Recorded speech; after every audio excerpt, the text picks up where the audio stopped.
Welcome to Rot Drw November 2020 Love-Hate List, where we listen to our favorite albums, ones we've never heard of, ones you just discovered, and ones Spotify wraps for us and tell you whether they're worth your time. Think of us like those two kids in high school who had really good music taste but didn't really talk to anyone else, but at least always had really good headphones on the bus.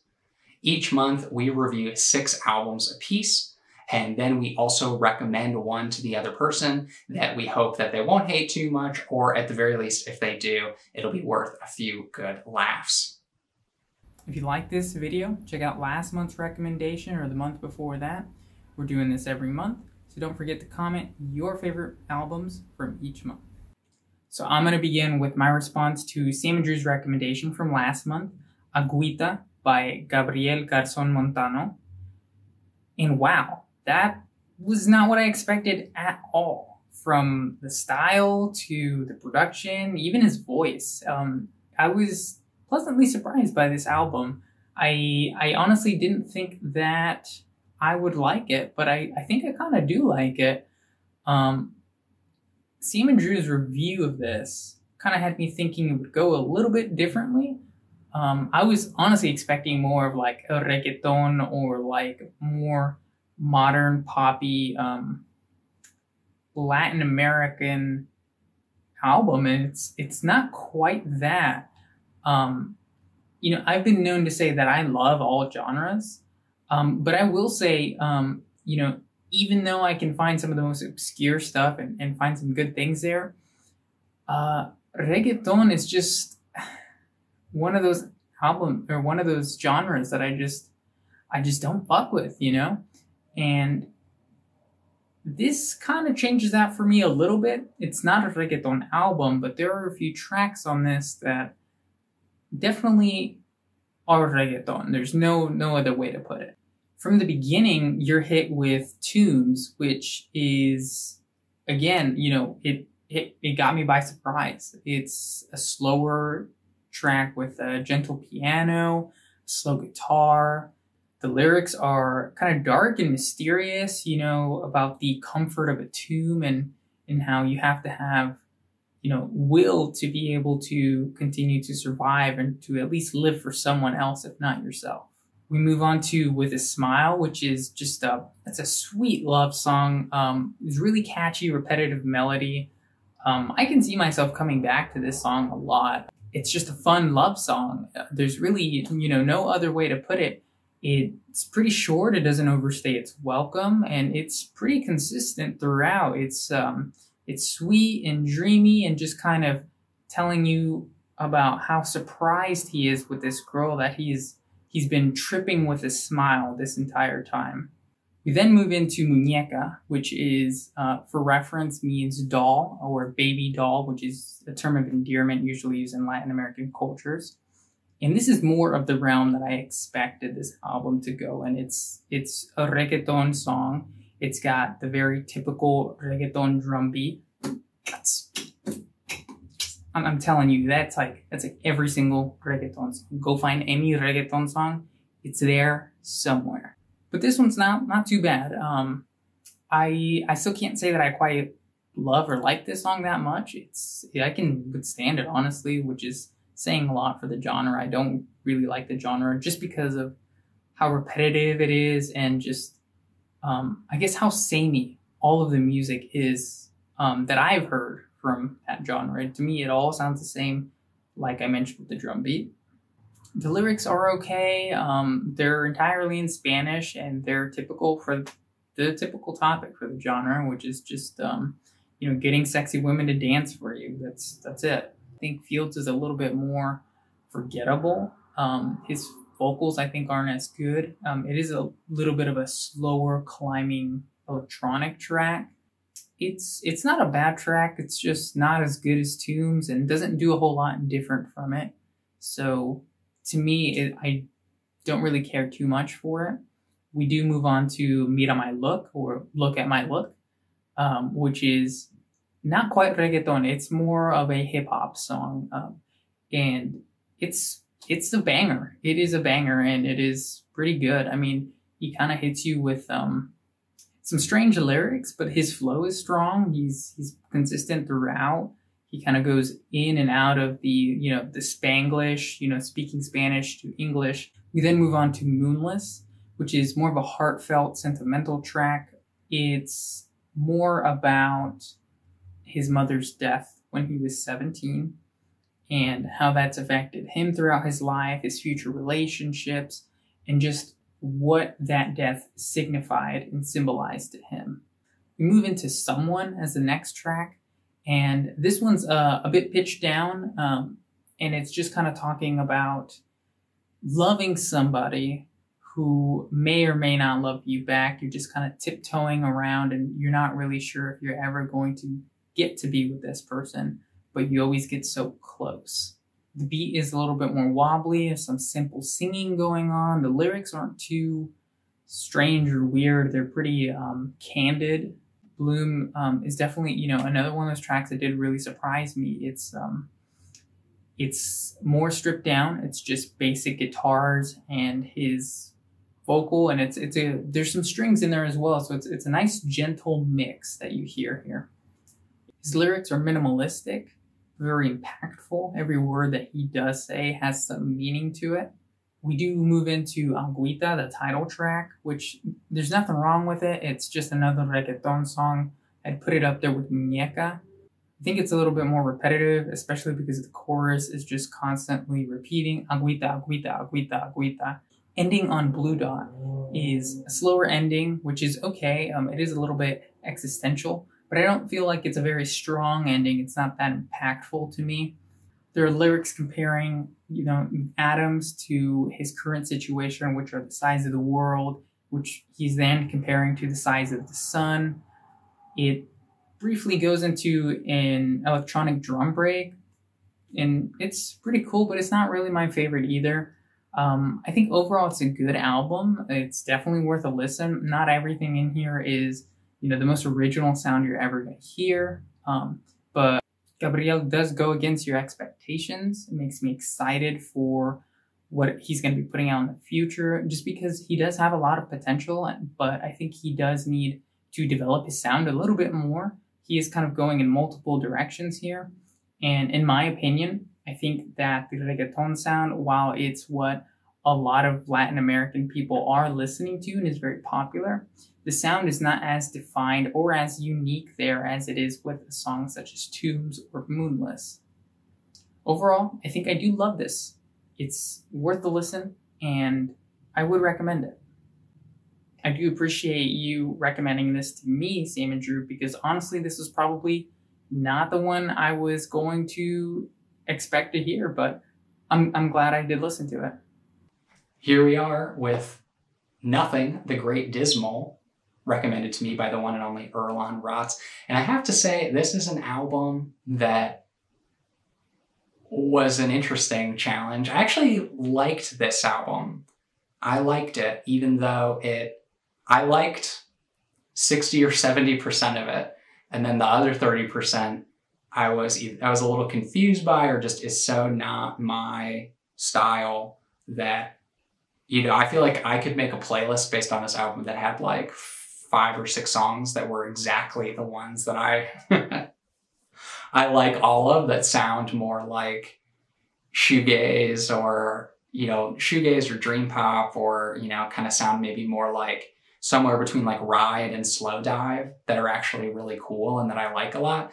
And then there are other ones, and April Haha comes to mind, or at least the beginning of it does, because midway through it actually becomes a lot more listenable to me. But even the last song on this album, Ask the Rest, like the ones that are really intense, and from what I understand, this band maybe like was a punk band at some point, or members of it were members of kind of the punk community. Like, it has that quality, but then it will shift into like sounding almost like a Mount Eerie album, or sounding like, really it sounds like late 90s indie rock, or like mid to late 90s indie rock, like a Built to Spill, or maybe even a little bit of a Pavement, like a lot of guitar feedback, a lot of kind of this crunchier sound that I'm usually pretty okay with. Sometimes there's even softer moments sort of on top of that again give me more of like the Phil Elverum, Mount Eerie energy. But overall, there were songs on this that really blew me away that I thought were really, really good and totally in the wheelhouse of what I would like. But I guess the tricky thing about this album is that it's also kind of coded in this, it gets a little intense, gets a little metal feeling sometimes that didn't really do much for me. And that's, maybe again, like a good indicator of where is the line in the sand for my taste. But I appreciate that I got to hear this because I wouldn't have guessed that the other songs on this, like the majority of them, I would say, that I liked so much. So, for me, overall, I would actually put this on my love list. I would give it a love. And, I would say, wow, these couple songs like really got me. And the album is more defined by that sound than it isn't, at least in my opinion. So yeah, I was pleasantly surprised and, would never have guessed it. I definitely enjoy doing these because I get to see a little bit more of your taste, Erlon. And so this is a moment where I can see where we connect, but also see where we diverge. And yeah, I think that's a lot of fun. All right, next up for me is going to be Black on Purpose by Salaam Remi. The label executive from the 80s is back at just the right time with just the right crew. Black on Purpose is a Black pride justice call for African Americans suffering through the systemic racism in America at this point. It's got a lot of features in this tiny little album. We've got names like Busta Rhymes, we've got D Nice, CeeLo Green, Nas, Supercat, Black Thought, Chronix, and just so many more. There are excerpts of interviews and speeches to inspire people to kind of rise up together. No Peace is a track that features many artists. It's a great opening. It's got amazing tone to set this off. It's got shouts of no justice, no peace. It feels like a throwback to Fuck the Police and the NWA. It just gives you that vibe of rising up and coming together and achieving something and changing the world. And it does it very well. Say It Loud has CeeLo Green shout, "Say it loud," while a crowd shouts back, "I'm Black and I'm proud."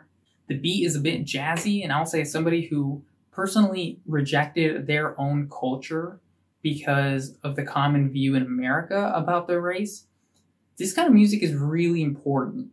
It makes more than just a statement. It definitely changes lives. If you're an African American, even if the music style is not really something that you would normally listen to, it's not your taste, I would implore you to listen to this and then listen to it again, because acknowledging who you are and where you come from is very important. And then tying that to what's going on in the world around you and realizing that you should not be ashamed of your culture. You should not reject your culture, even if it's not the thing you're most passionate about. It is something that you do need to understand because it's very important, not only to you, but to people around you. Getting back to the music, the next song is a jazzy little tune that you would expect to hear while walking by the nearest jazz bar. Black Love is one of the best tracks here. It's got a bumping beat and great vocals from D Nice and Tidra Moses. It's got a fantastic chorus. It sounds like the early 2000 R&B hits. Like, damn, this one grooves.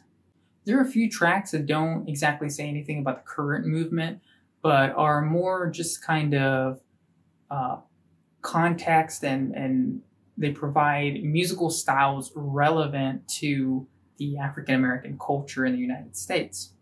To me, that's a really nice touch. I'm not going to go in and name every single one because I think there's elements of it in almost every single track. Really Real Out Here is one of the strongest tracks as well. It immediately hits you with realness. The distant vocals and sax mixed with the dreamy piano, they're perfectly blended. And honestly, there's so many things that I could say about this album. I can go on about each track. I really don't see very many weak tracks here. Most of it is so good. You should honestly just go listen to it in its entirety. It's completely worth it, and it's very important, I think, especially during this year. All right. Now, our first album is by Olafur Arnalds and is entitled Some Kind of Peace. And clearly at the end of the year, there are a lot of us who can appreciate something like that, an album that's meant to calm us down, that's meant to give us comfort. There's a lot of value in that sort of thing right now. But for me, the album really never takes off. Again, it's I saw it listed under the classical crossover genre, which isn't one I can say I have too much familiarity with. But for me, I felt like trying to find the moments where it elevated beyond these sort of very quiet, contemplative pieces. It was really difficult to get very engaged or really feel a lot of thematic cohesion on the album. So there are songs like Spirals that do have that quality of really mixing kind of the genteelness of classical music with the sort of loopy ambient side of electronic music. But there are other ones like New Grass that just don't really go anywhere. One thing I can say about this is I feel like it is almost good film score music or good backing music for something. And but as an album, as a whole cohesive thing, I really found it a struggle to engage with this and to deduce its meaning ultimately. You know, I have to say this sort of subtle dance crossover genre that's emerging, or maybe has emerged for a long time, it really doesn't do very much for me. I found this album to be really bland and difficult to latch onto. And, you know, of course, it may be something that with more listens would reveal itself to me, but in the moment, I was just really not, I was very nonplussed. I mean, even more so than the Diplo album, I was just very nonplussed by what was happening in this album. And I felt like it rolled right over me, and I really wasn't able to latch onto it or really even get much of a sense of what was going on or what I was supposed to take away from it. And yeah, that entitles some kind of piece, like maybe it is supposed to be a peaceful album, an album that you can sort of just sink into. But for me, that process didn't really happen. Ultimately, for me, some kind of peace is unfortunately going to have to go in my hate list. Hate feels like such a strong word, but it was something of an intense dislike when I listened to it. It really just didn't move me very much. And maybe that's a block on my own listening habits, on my own interests. But for me, I felt like I gave this album a try. It was over before I knew it. And ultimately, I just couldn't really wrap my mind around it or feel the strong connection, especially for an artist who I find I want to learn more about. I'm interested in this person and sort of their background and their collection of influences that have led them to this point. But this album didn't really sell me on it. So I'm going to move on to Kali Uchis Sin Miedo, Del Amor y Otros Demonios, Infinity Sign. Kali Uchis has released her second album that this time features her Spanish lyrics right from the get-go. The album takes more of a classic Latin American vibe to it, and it is mixed with more modern production, and it's got kind of that like glitched, warped, chopped and screwed vocals and beats all over it as well. So it is still kind of something that the Gen Z is going to vibe with. The opening track is a quick ballad. It's just under 2 minutes. It is then followed by a track that is more her usual hip-hop influenced pop style with some high-pitched vocals kind of floating in the back. I enjoy both tracks. The later featuring Party Next Door, which for me kind of ruins the track. It just kind of doesn't fit in with everything that Kali has already built. And it's just kind of a wannabe Drake verse that vaguely follows the melody that Kali built. Yeah, I could do without it. Aguardiente y Limón is a Latin R&B jam that it smoothly glides around and kind of spotlights her softer voice. And she even has like a short rap verse in it. Her Spanglish is seamless, not only on this track, but throughout the rest of the album, which I had mentioned before, is very important to be able to not kind of jar somebody who maybe only speaks one language or does speak both languages. It can be a little bit strange when you jump in and out of languages back and forth. As a native Spanish speaker, it definitely doesn't feel jarring to me at all. It actually feels very, very smooth. Aquí Yo Mando is a demanding female empowerment track featuring Rico Nasty, and it's quite the banger. It feels like a Latin American, slightly less sexual WAP that delivers that powerful female head of household punch just a whole lot harder. The beat is simple and classic, and to be honest, it's so short like the rest of this song that really doesn't matter. I think that You get a lot out of what Kali is saying and her attitude, along with Rico Nasty backing her up, which is, by the way, a fantastic feature. Vaya con Dios is a beautiful ballad that is one of the highlights of this album. It's a track about a lost love that you may never see again. So it often compares it to the death of a person and going with God. Telepatia is a sweet and charming track of just wishing to be with somebody and make love to somebody through telepathy due to the long distance nature of the relationship. It's soft and sexy. It's one of the best tracks here. It sounds like a tune from the late 2000s from Latin America. One of my favorites. Her verses are smooth and they flow very well. The verses are pretty simple, but they go in and out of Spanish pretty seamlessly as well. This is the beginning of a trend for the rest of the album where she will then towards the end slow down and kind of chop and screw the vocals and the beat, which I think to a lot of people that might come off as lazy and not very interesting. Personally, I do like it though. I think it's kind of a fun little twist that happens on it. I know she's really not saying anything new when she does this, but I do like it. It's done very well, and it's tasteful. It's not too much, chopping. It's definitely slowed down and pitched down quite a bit. No eres tú, soy yo, or it's not you, it's me, is a track all about just that. The lyrics are kind of meh, and it's not a bad track. The beat's okay. It's kind of like a slow reggaeton drum with that same beat. It's just all right. This is probably one of the weaker tracks. It's not very memorable. It's actually very forgettable. Te Pongo Mal, Préndelo is a reggaeton track with kind of a strange guitar, I think. It's not bad. It's actually quite good. The track is poppy and catchy. It's got kind of it's definitely a banger for sure. But it is kind of only okay in my opinion. It starts off pretty strong. The feature of Joel and Randy, they're okay. It just feels formulaic. It's just that same kind of thing that I mentioned before about reggaeton. It's just, hey, name is featured on the track. There's a B, there's female vocals in between. Both guys have a weird timbre that just isn't particularly nice to hear, and it's just scattered with baby and A, and it's just whatever. If you like reggaeton, it's probably okay and you'll probably like it, but you already know I'm not a fan. La Luz Fin, which, by the way, spoiler alert, is not the end.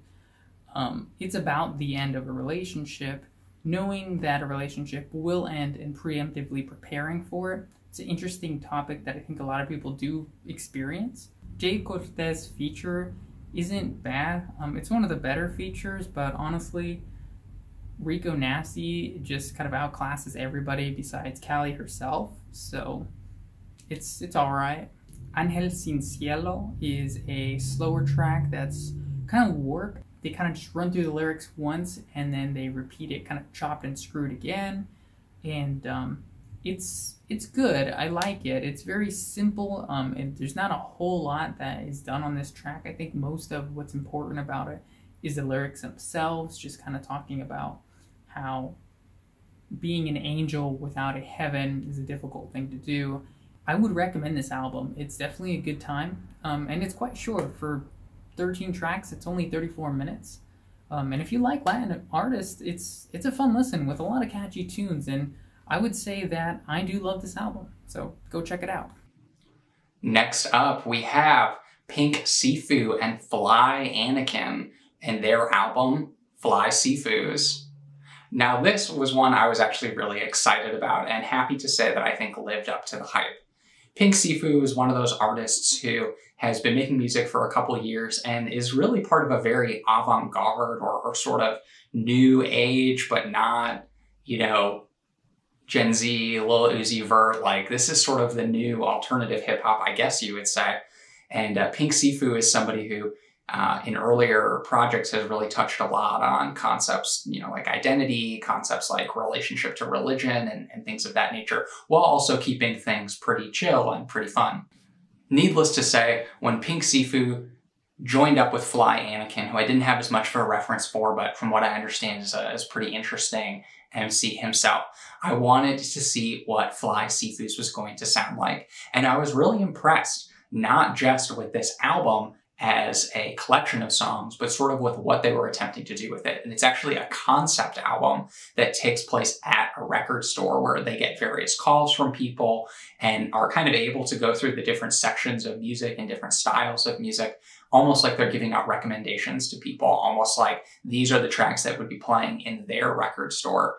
And while there are elements of this that are not maybe wholly original, I think of Introducing by DJ Shadow, I think of Paul's Boutique. There are moments where this has been touched on before, but I think they're doing it in a very faithful, meaningful, well-intentioned way. And also it kind of gives them the chance to work with different producers. There's a Madlib beat on this. They kind of, go through a bunch of different styles, a bunch of different contemporary sounds. And overall, just the cohesiveness of it, it's very funny. There was just a lot to like on this album. And so Fly Sifu's is definitely a love for me. And it was a pleasant surprise and one that I was really glad lived up to the hype. Richard Pryor and Spades are clear and easy positives for me on this album, but at the same time, like I said, there are a lot of skits on it, small moments. It has a lot of that energy of like a beat tape, oftentimes only a minute or a minute and a half of the song. So if it's something that you don't like, it'll probably be over soon. But overall, there's a lot to like on this album, and it's definitely one I'll be coming back to. And now we have Liturgy, the origin of alimonies. Oh boy, Liturgy. You either love them or you hate them, right?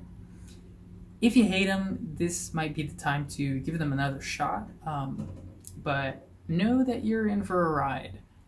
Liturgy released their Origin of Alimonies album, which I won't display due to nudity, but Liturgy is a black metal experimental band, which has kind of been pushing the boundaries of what black metal can be, and it is primarily led by Hunter Hunt Hendricks.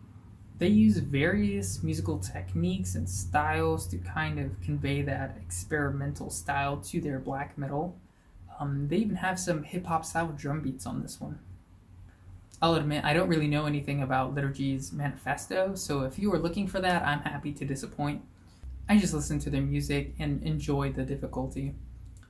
The opening track begins with strings that eventually roll into a bigger piece with guitars and drums and a harp to land onto the next track. This track is also quite good and very dissonant with very little resolve. It is a fair bit more glitchy and includes more classical instruments like a flute. It is shorter, but it does lead into the third track as a build-up. It starts out with a pipe organ, and then it's a little bit more aggressive because the screaming, the distorted guitars, the heavy drums, they all start right here. There are several chopped up glitchy sections in this one that are kind of tastefully scattered throughout. It's actually quite nice. It seems to me that tracks 2 and 4 are really just kind of build-ups that lead into tracks 3 and 5. And maybe that's just due to how they're named, but it does also feel that way because 3 and 5 just kind of release some of that dissonance that you've been listening to for the last few minutes. So it's kind of that payoff. The Fall of Shehaim is a slower track that builds to the next track just to kind of deliver, honestly, not only the best moments of this little section here, but probably the whole album. This one kind of features strange, maybe distorted horns and very choppy strings. It almost sounds like they're playing on the point past the bridge. If you've ever been in an orchestra, you know what I'm talking about, where if you play in that very tight section just below the bridge, it's going to sound very strange and very high pitch. It's very, very weird sound, and normally this is not used on a string instrument. The song starts to build up with disjointed drums and a little bit more screaming starting out at this area. The orchestra also kind of builds like a long-lasting drone with just about every instrument that's been shown so far, and it's even more dissonant than anything you've heard up until this point. It's almost as if the sheet music just reads, play whatever note you want for however long you want. But they practice this to perfection. If you've made it this far, you kind of finally get that big payoff where I was mentioning the best parts of this album. Shehaim's Lament. It has distorted screaming and kind of a hip-hop beat with the piano kind of playing over top of it. It's very weird. I've never really heard something like this aside from Liturgy. So if you've never heard Liturgy before, this is kind of like a weird thing that you might just want to pop in and check out, see what it sounds like. You may not like it, honestly, but personally, I think it's probably the best moment on the whole album. It does just kind of hit you with the big WTF moment, but it just works. The cello kind of chimes in with really nice, sweet notes. The piano is jamming throughout it, and the drums. The flute comes back in. You're getting this like awesome, experimental, abstract track that in theory really shouldn't work, but it does. It builds to a really awesome string, bass, and guitar and drum section that's no longer dissonant, but it still feels very dark just because that screaming is also there. It almost seems like everything else is meant to drown out that screaming that's been going on the whole time. The song then comes to a close with some heavy bass, drums, and guitar, and then we begin the Apparition of the Eternal Church, which is a long track at 14 minutes. It's almost half of the album. We get a familiar piano start. The guitars kind of come in with the same rhythmic melody, and the drums kind of chime in, just kind of following that rhythm and supporting it a little bit. It continues to develop, and the instruments come and go. The piano plays at different times with more dissonant chords, or the same chords again, but all the same rhythm pretty much. The drums almost nearly stop. They just sometimes slow down to match the guitar.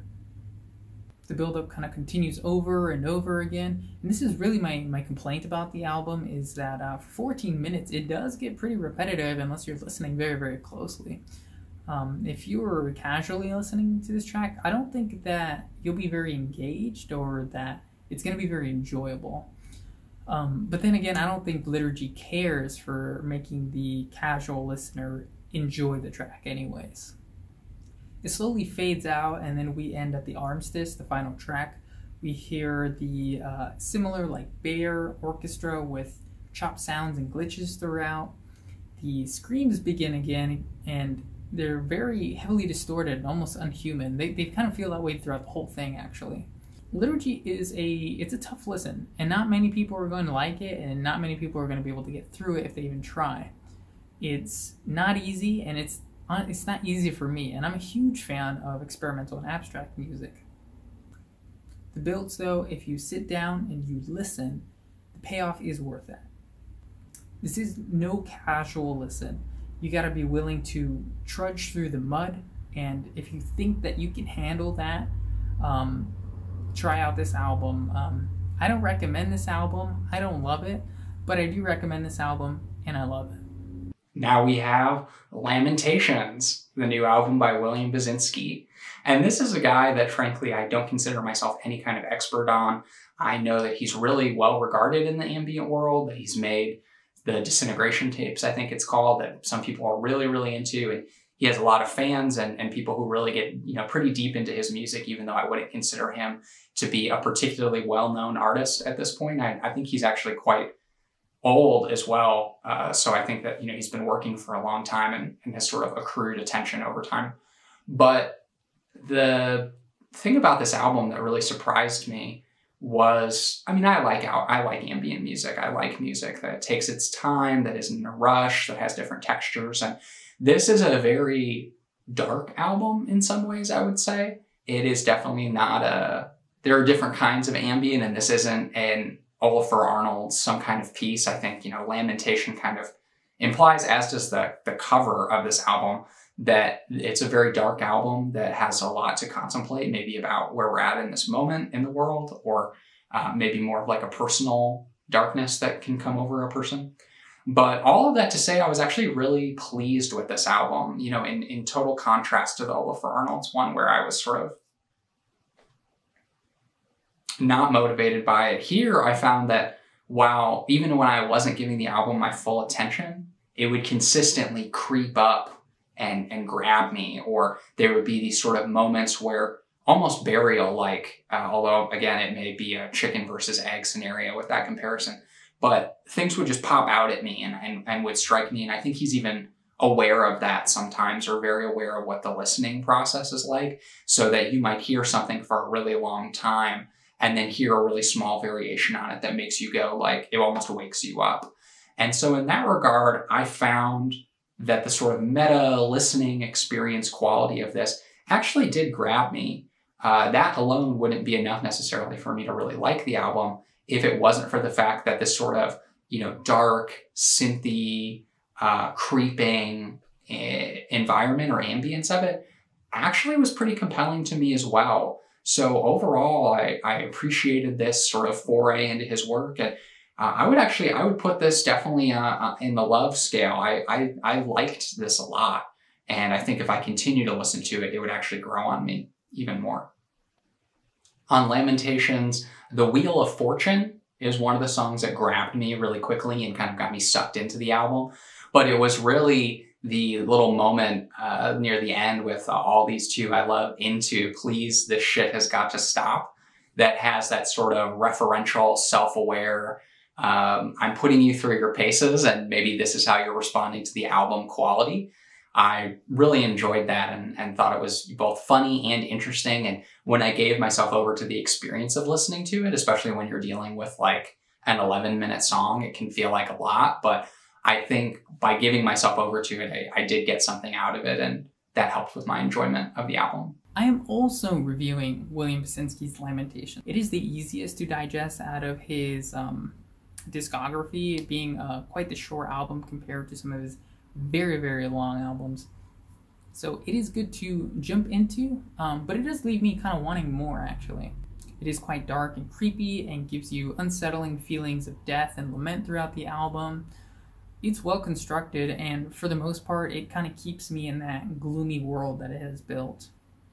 For Whom the Bell Tolls is the opening track. It makes me feel like I'm hiding in the graveyard from a reaper who's just silently stalking me and eventually just passes on. The Wheel of Fortune is a little bit more grittier with its old sample. I know some of these samples they date back to the 1970s. I don't know which ones exactly, but this one definitely feels old. Actually, most of them do feel very old. The quality is still strong, mind you. The wheel sounds like it's repeating a dream sequence that seems to foretell that the next sequence will be horrifying and just awful, but I never really get to see it. I just get that suspense of I'm about to see something really bad. Tear Vial continues that trend of getting darker, but in a different way. This one's kind of more of a depressed form. It feels like watching somebody have a deep, heavy, sad cry just straight from the heart. It's very, very sad. Oh My Daughter, Oh My Sorrow is kind of a horrifying track. It is distorted operatic singing, and it's just kind of a bit of a slow-moving but evolving track. The operatic singing doesn't even start right off the bat. It kind of slowly creeps in after a couple of minutes. And yeah, it's just really panic-inducing if it's in the right situation, which honestly makes me like it a lot because it does it very, very well.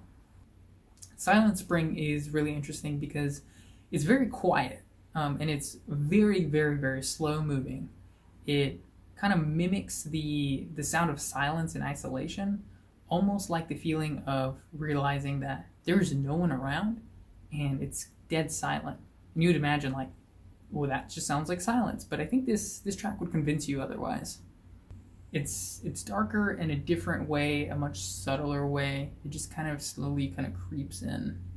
All These Two I Love is the longest track at 11 minutes, which is not that long for a Basinski track, but it is long for this album in particular.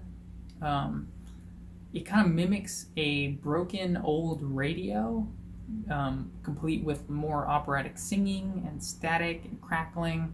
While it is longer, it is actually probably one of the easier tracks to get into, just because it does develop and change and has more going on in the foreground.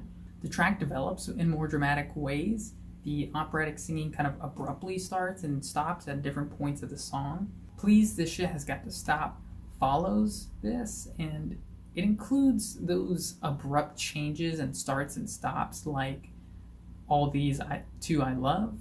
And I can see how a lot of people wouldn't like this, as it would be very easy to just kind of pull you out of your listening session, as it's pretty jarring when it happens, because it kind of starts to ease quietly and then it kind of starts louder than it was before.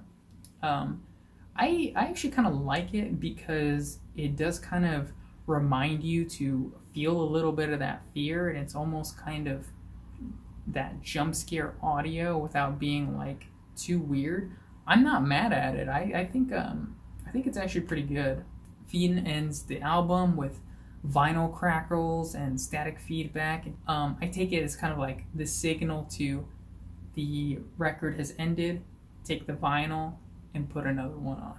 Overall, I enjoyed this ambient album, but I would say that I kind of wanted more. I wanted more of these soundscapes. I think it would have been nicer, but I do look forward to more Basinski, and I would recommend this if you are interested in getting into the ambient genre, just because how short this is makes it a little bit more digestible for somebody who's not that familiar.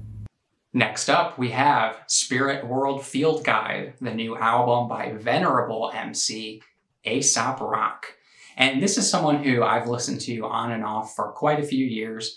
I find his music interesting, to say the least. I mean, I think that he sort of has his own branch of hip-hop that he's contributed to, and that's relevant, but not someone who I particularly look out for their new releases. Somebody that I would be very comfortable saying, I know this guy can rap his ass off, but that doesn't always mean I want to listen to him. And that was very true for me on this album as well. I found that, to be honest, I just found this album exhausting by the time I was done with it. I mean, it's presented at the beginning as though it's going to be this sort of meditative, reflective way of going through the world, way of sort of considering what's out there. But his guide through the spirit world is not a very profound guide, I would say. And maybe that's a little judgmental on my end to say, but I just felt like it's a great idea and the way it's presented is very strong. But ultimately, all of the songs sound almost identical. I mean, this was an album that, for how many tracks it has, I think over 20, there's so little musical diversity and also flow diversity. Like, I'm normally not a person who's like, oh, you know, this rapper stole that rapper's flow or anything like that. I don't think of it that way. I think of it more like your lyrical content. But for Aesop Rock, it's like his lyrical content is very 90s, bar heavy, syllable to syllable, lots of words.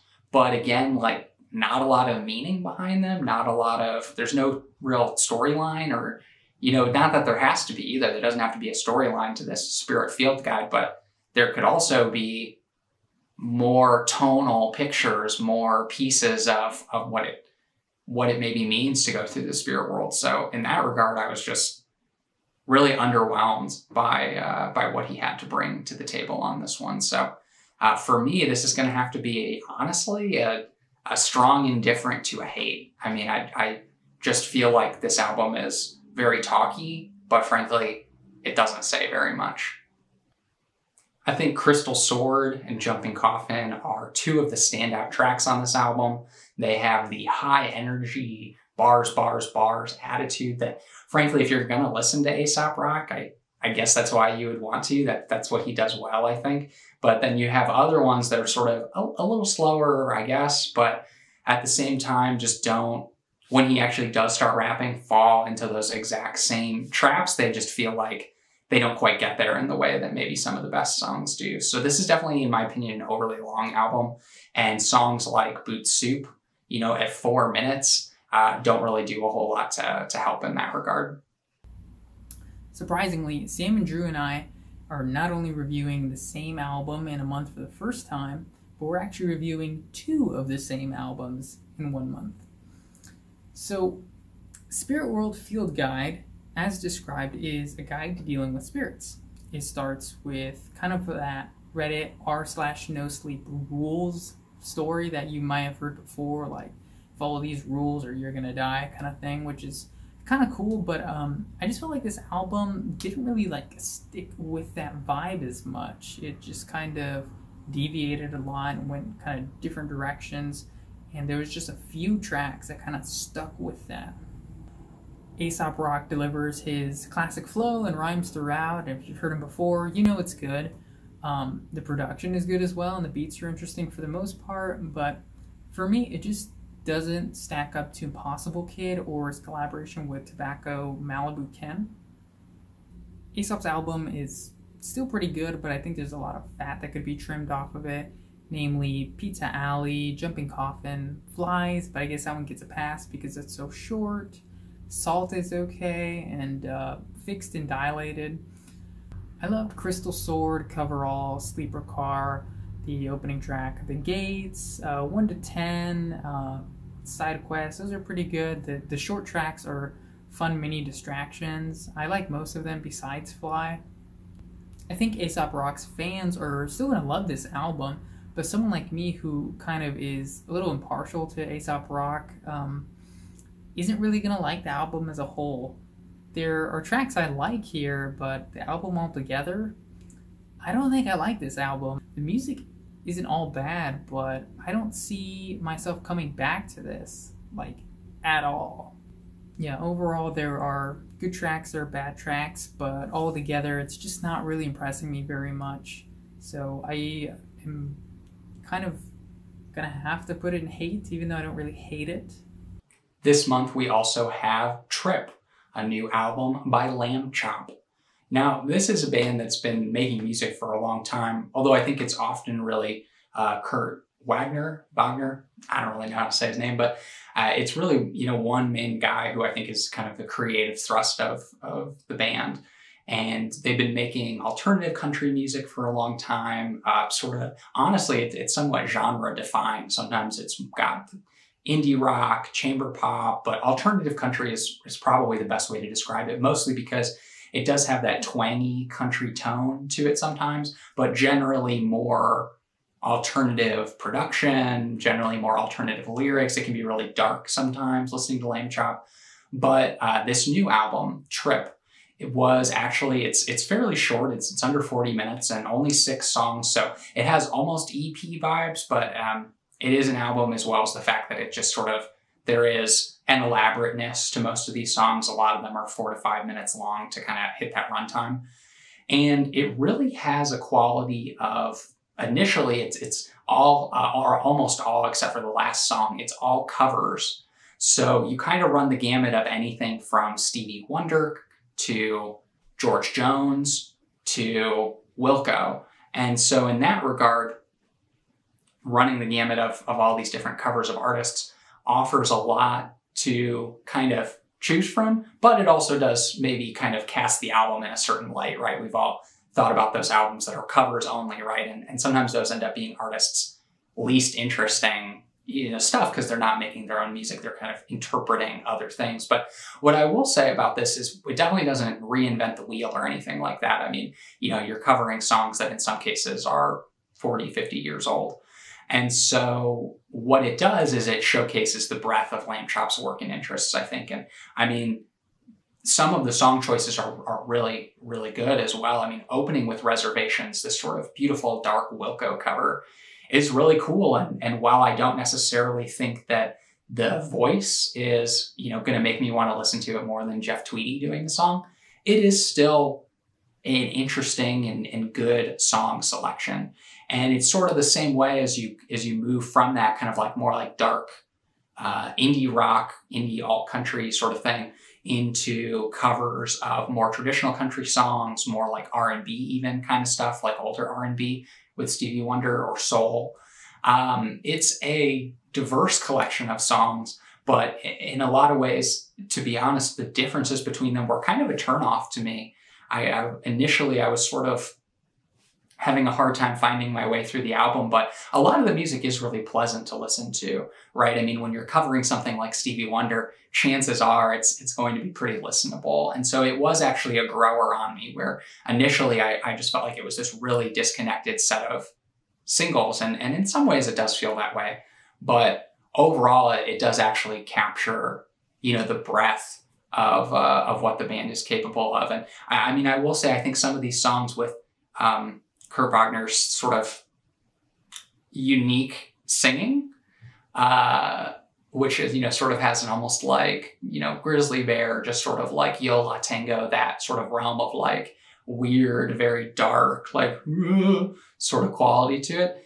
I didn't always feel like it was a good fit. Like I felt like it was a good fit for Wilco, but maybe not for Stevie Wonder. So, that again was kind of maybe a small mark against it. But overall, it was a very interesting listening experience. I would say with repeat listens on my end, I ended up on the love side for this. Not maybe like a deeper true love, but definitely an infatuation and just an appreciation for what the album has to offer. Golden Lady is definitely an interesting song on this album, one that, again, is an odd fit vocally, but those sort of country soul moments are kind of cool, and I found myself gravitating towards the warmth of it over time. I do think it's a pretty warm album overall.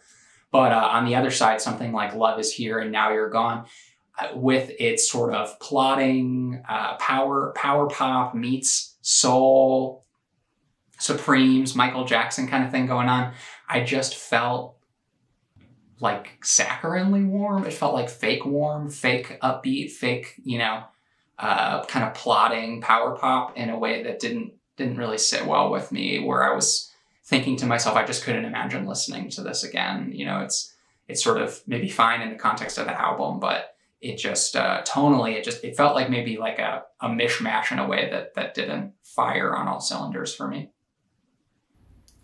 Next, I'm going to move on to King Gizzard and the Lizard Wizard's latest album, KG. The Australian psychedelic rock band is back with their 16th album. That's right, 16. KG seems to be a bit of an amalgamation of their previous releases. It's a little bit of everything besides maybe that like jazz and spoken word thing they were doing, which I'm perfectly happy with. It is subtitled Explorations into Microtonal Tuning Volume 1, so you can kind of tell this is a part 2 to Flying Microtonal Banana, which is one of the greatest releases from the 5 albums in 1 year plan back from 2017. If you listen to King Gizzard, you know that they are no stranger to microtonal tuning. If you don't know what microtonal tuning is, it's tuning your guitar or playing your guitar or other instruments in a way where you're playing the notes in between notes that we normally hear. Normally, there are 12 notes in between the next octave. So if you're playing a G, you'd play 12 notes and then you go back to G. When you go to microtonal tuning, I believe there's 3 or 4, it depends on how you do it, in between each of those notes. So you could be playing like 100 different notes between the next G. So there's a whole lot more sound that you can hear. KGLW, which is probably King Gizzard and the Lizard Wizard, serves as an intro to the album and the next song, and just kind of showing you that strange tuning that they've got going on. It goes right into Automation, which is a fun track that gets that Gizzard vibe going that you are probably already very familiar with. It's a very strong start. Honestly, Automation is probably one of the better tracks on the album. So it moves on to Minimum Brain Size, which is very reminiscent of Flying Microtonal Banana, but more in the sense of the background instruments, not quite the strange things going on in the foreground of those songs, so take that with a grain of salt. It does kind of see them kind of take a nihilistic or world-ending vibe to the album, which is not that new to King Gizzard. If you've been paying attention, their last maybe 3 or 4 albums have kind of had that same feel to it. They express this with lyrics like, "Is it all ending? I can see the Beelzebub Cheshire grin."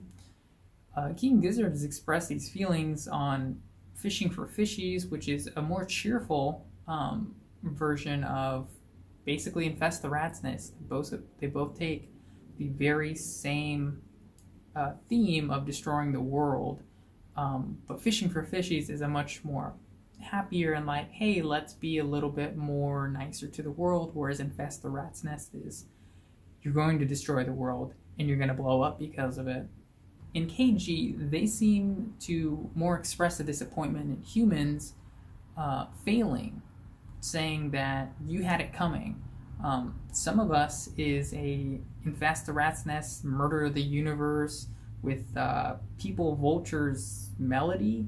Ontology is a track that I'm not too sure about, just because the whole why are we here, why do we think Matrix vibe that the lyrics are talking about is just not that interesting to me, even though they take kind of that approach of thinking for yourself is overrated, just be free, which is a little bit different. I still don't think it's very interesting. However, the track itself is a really fun psych train that just never seems to stop going downhill. And I say that in a good way. It's quite the ride. It only stops partway through, only to pick up again with a distorted guitar riff that goes nicely with the simple bass line that's kind of going up and down, then up and down. It flows into my favorite track, Intrasport, which is a huge deviation from what King Gizzard normally does.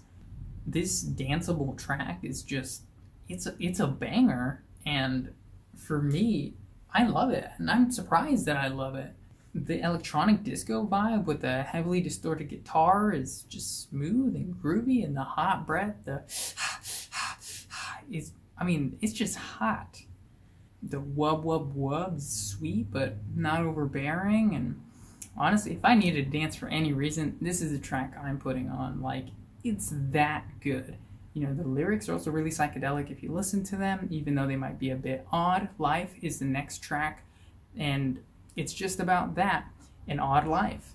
How strange it is to be a human, and kind of going as far to call it deranged.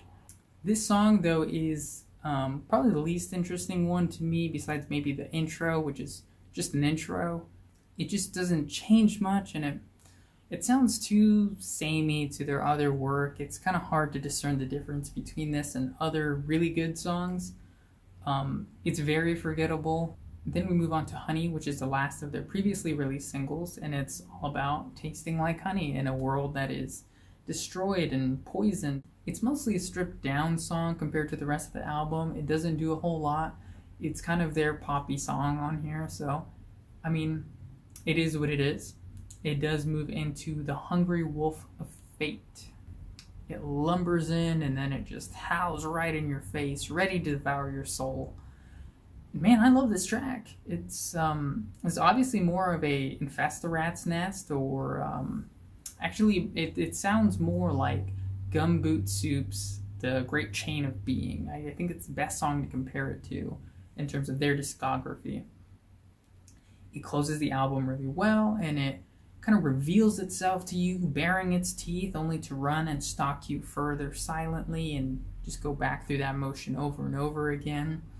It's followed with a lot of distorted guitars, and it does have that same meaning of like constantly destroying our world and making the same mistakes over and over again, going as far to say that we are mindless pissants, and it even directly references Rat's Nest's auto-cremate theme directly. This track is the embodiment of the disappointment that the band feels about the world right now. The hungry wolf will eat us all as long as we keep feeding it. I love this album. I would recommend it. I will say King Gizzard has had better releases. I can't say that this isn't a good one though. Rat's Nest, Microtone Banana, and Onagon Infinity, they're still the reigning champs here, but this one's probably near Polywonagondaland. And Sam and Drew, I need you to review this one and let me know your thoughts, because I know you have yet to fly into the Gizverse, or the Gizzardverse, and you really should. It's great music. There's a whole lot of it, and there's a lot of different vibes that go on between each of their albums. So let me know what you think. And here we are at Jahari Masamba Unit's Pardon My French. This is a really fun album that is done by Madlib and Kareem Riggins, sort of two titans of modern soul production, beat making, both kind of have a history of working with hip hop artists, making music for them. Madlib more as a producer, Kareem Riggins more specifically as an instrumentalist, although Madlib has Yesterday's new quintet stuff. So these two guys come together, they make a great jazz album. They make basically a high jazz album, right? Sort of jazz fusion. It's a very high energy album, honestly, just kind of firing off on all cylinders. My familiarity with how Kareem Riggins works is that he's a guy who's pretty open to sitting down, making the tracks pretty quickly. Not to say that there's not like precision in them, but just that I think he and Madlib seem to have come together over the shared fact that they can work quickly, they can do these sessions, put something together, and ultimately put it out. Although, that's just my sort of armchair quarterbacking. All of this to say, the album is really, really fun. I mean, all the titles are in French. It sort of has this European jazz kind of quality to it. It sounds like it could come from the 1960s or the 1970s, and has a lot of sort of still even keeps some of that Madlib energy of having little vignettes and little extra pieces of dialogue included on things. Kareem Riggins is a great drummer. There's a lot of really good drums on this album as well. So it's not, I will say, I feel like it kind of does invite repeat listens to really understand what's going on. There are some pretty short tracks on here, and one sometimes that will just feel like almost nonsense, maybe, depending on your attitude or your disposition. So it's for that reason that I do recommend, repeat listens, spending time with it and really digging in.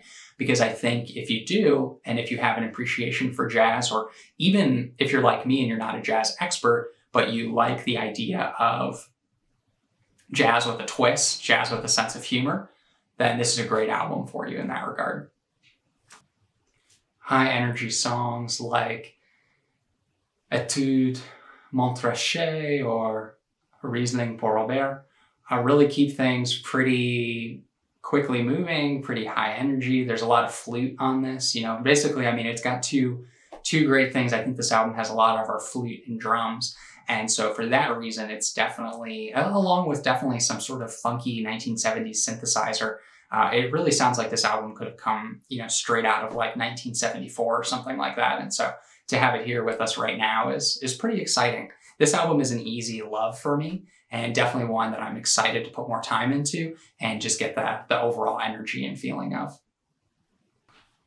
Now, as for what album I'm going to recommend to you, Erlan Rots, this was a tough one. I was really torn between the Jahari Masamba Unit album and the Fly Sifu's album, but I think I'm going to go with the Fly Sifu album. I challenge you to listen to Pink Sifu and Fly Anakin's collaborative album, Fly Sifu's, because I think that you'll really appreciate not only the sonic elements of this, sort of what's going on the album from track to track, and there are a lot of songs and it changes pretty quickly, so there's a lot to digest, but also I think sort of the humor and attitude about music is going to be something that you might have some thoughts on. So I challenge you to listen to this album, and I'm curious what you'll think of it. I'm curious how you'll respond and sort of what elements of it will stick out to you. So please listen to it. Let me know what you think, and I can't wait to see what I get assigned, and so I can report back next time.